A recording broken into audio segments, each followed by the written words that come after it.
This reorganization is for the benefit of the entire province. Your cooperation is not optional, gentlemen. You probably learn about it in school. The teacher called it the Women's War or about Women's Riot of 1929. It was on the exam. You wrote it down. You moved on. But here is what nobody stopped to tell you. Those women were not rioters. They were not a crowd that lost control. They were not angry women causing trouble in the streets. They were organized. They had a plan. They had a network that spread across hundreds of villages in a matter of days.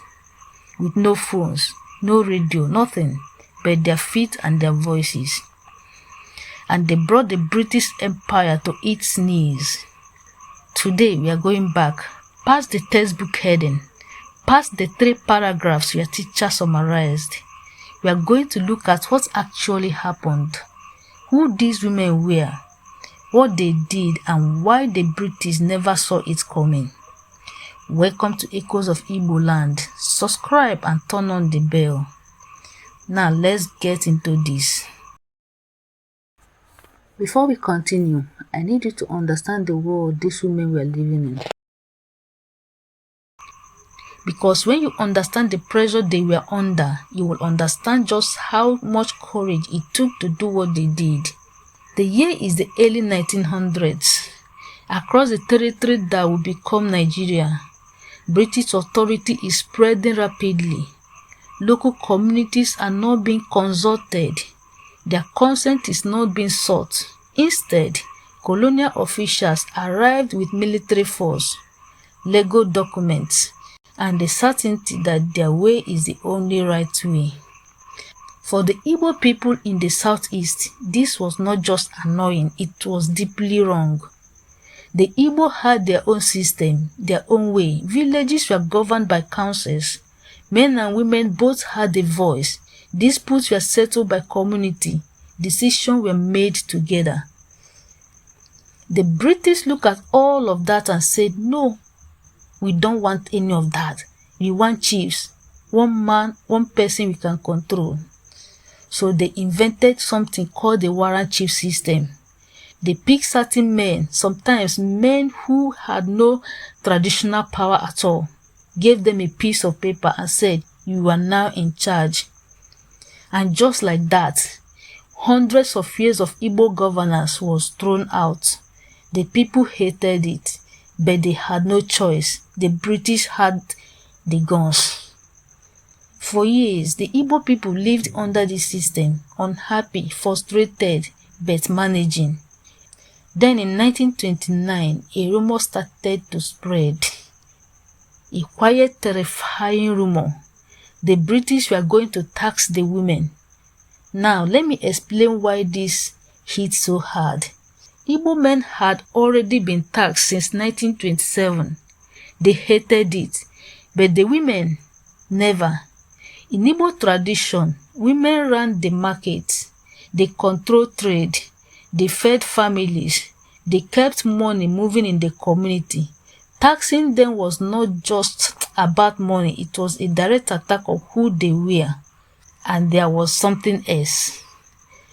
The women had heard and seen what taxes had done to their husbands, the money taken from their homes, the men who could not pay, arrested and humiliated, the families left struggling. They were not going to let that happen to them. The rumor became real on 23rd of November 1929 in a small town called Oloko, a small community that was then part of Owerri province under British rule. Today, Oloko lies within Ikwano local government area in Abia State. A woman named Wanyerowa was home pressing palm oil when a man named Emerowa came to her compound. He was working for the local warrant chief, a man named Ogu, and he had been sent to count the people, animals and property in the area. This was the first step toward taxation. Emerowa told Wanyerugo to count her goats, sheep and people. She refused. She looked at him and said, "Did your mother count your people? Did your mother count her goods?" Words were exchanged. It got heated. There are accounts that say he grabbed her by the throat. But what happened next? That is what changed everything. Wanyerugo went to the other women in Oloko and told them what had happened. And the women started to send messages. This is the part that still amazes me. There was no phone in 1929, no internet, no radio station, just women and their networks. In Igbo tradition, women had a system, a way of sending urgent messages across long distances using palm leaves. A messenger would run from village to village carrying a palm frond, and when you saw it, you knew something is happening. Come. Within days, not weeks, not months, days, women from hundreds of villages across the Owerri and Calabar provinces began to move. And we're not talking about a small group here. By the time it was in full swing, estimates say between 25,000 and 50,000 women were involved. 50,000 women, organized, moving, singing. The women used a traditional form of protest called sitting on a man. Now, the name might sound strange, but this was a powerful, recognized tradition. When women had a serious grievance against a man, whether he was a husband, a chief, or a trader who had wronged them, they would gather at his compound. They would sing, they would dance, they would bang on his walls. They would shout out his wrong for everyone to hear. It was not violence, it was public shame. And in Igbo society, your reputation was everything. No man wanted 50 women outside his house at dawn singing about his failures. This is what the women brought, but on a scale that have never been seen before. They marched to the compounds of the Warrant chiefs, the men the British put in charge, and they made noise. They demanded the chiefs resign. They demanded their caps, the symbol of the British giving authority, be handed over. Some chiefs, terrified, actually surrendered their caps. The women moved from compound to compound, from town to town. They targeted native courts, the British-run courts that had replaced traditional Igbo justice. They broke into some of them. They released the prisoners. They burned down buildings. They were sending a message and nobody was missing it. The British did not understand what they were seeing. Their reports from that time were almost funny. If the ending were not so tragic, they kept describing the women as a mob, hysterical, out of control. They could not comprehend that this was organized, that this was intentional. They called in soldiers. At first, soldiers were told not to fire. The British knew that shooting women would look bad, even for them. But as the protest grew and women kept going, the soldiers stopped holding back. On December 16, 2029, in a town called Opobo, soldiers opened fire on a crowd of women who had gathered to present their grievances. They killed 32 women that day. In Utu-Etim, Ekpo, and other areas, more women were shot and killed. By the time it was over, more than 50 women had been killed. Dozens were wounded. The British wrote reports. They held investigations. They tried to explain what happened, and then they buried it. They did not want the world to know that women in West Africa had risen up, that they had organized, that they had shaken an empire, that soldiers had shot unarmed women singing traditional songs. So they called it a riot, a disturbance, a women's riot. They made it sound small, confused, irrational. They did not call it what it was, a war. Ogu Umunwanyi, the women's war. That's what the Igbo called it. And that name tells you everything about how the people saw it and how it should be remembered. Now here is where the story gets even better. The British may have killed those women, but they could not undo what those women had done. The Warrant chief system, the very thing that had caused all of this, began to collapse. Okugo, the Warrant chief from Oloko, who had started the whole thing by sending his agent to Nwanyeruwa's compound, was put on trial.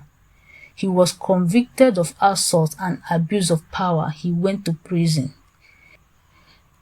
The British Commission set up to investigate the uprising was forced to admit that the Warrant chief system was a failure, that the native courts were broken, that they had gotten things very, very wrong.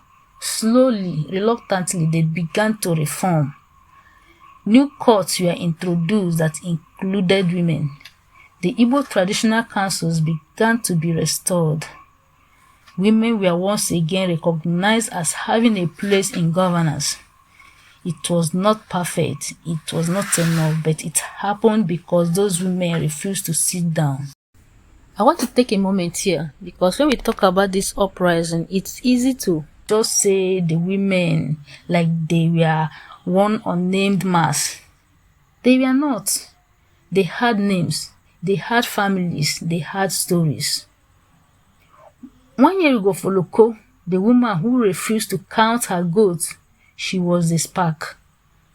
The women of Opobo who walked into gunfire rather than walked away.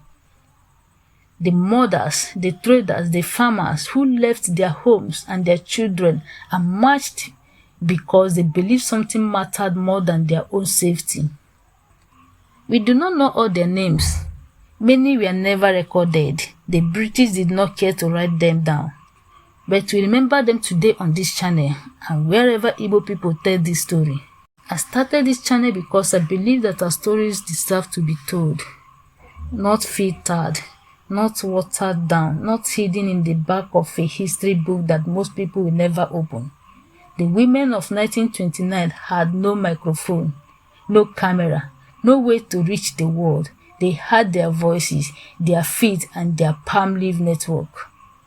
We have something they never did. And if you're watching this, you are part of keeping this story alive. The Igbo Women War of 1929 was not a riot. It was a war, and they won it.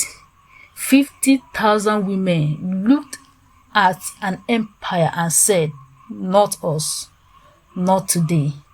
That is your history. That is our history. Hold it, pass it on." If this video reached you, share it, because some stories should not stay in one place. Subscribe to Echoes of Igboland. There's a lot more where this comes from. Next episode, we go deeper into the world these women came from, the Igbo tradition, the markets, the councils, and why the British were so threatened by a people who knew exactly what they were. I will see you there.